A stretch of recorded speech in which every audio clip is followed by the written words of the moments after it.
Yeah, and so I think that your perspective on that is really refreshing because there's a lot of doom and gloom around design in particular, and whether it's like corporate design, especially, but like websites, even creativity. I mean, even like people are under fire thinking, are artists going to disappear? Visual artists, are films and TV shows made fully by humans in jeopardy in 5, 10 years from now because the cost is so low? And if people are happy with AI made content, will there be an argument, or will prices have to go up? There's like a massive existential questions about a lot of stuff. Music, visual art, design is one of the big ones, and this has been your key business for through a lot of change in tech. How is that hitting you, that whole wave of like, uh-oh, this is a big existential thing, and maybe from a business standpoint a lot of people are going to be hit? Because you seem quite positive about it, and I love that.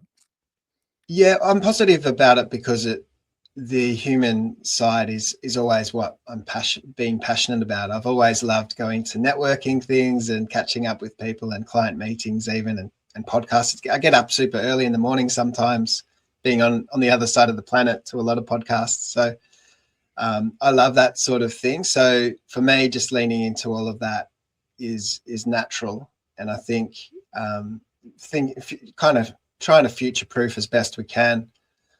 Because as you say, I mean, designing websites, the design piece is getting easier as well.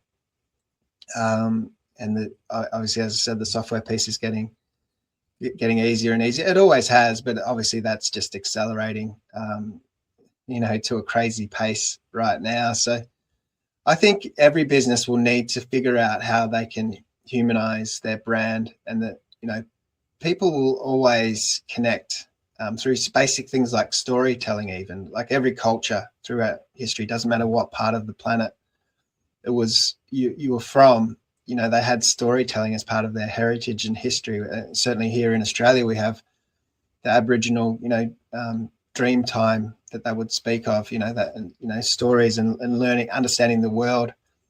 So I think we need to understand our businesses from that lens and context as well. How do we introduce story? How do we humanize?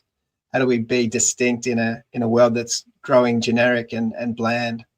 And I suppose the risk in that is some people you might alienate because they're not, for whatever reason, feeling a connection with you as a person, as a personal brand.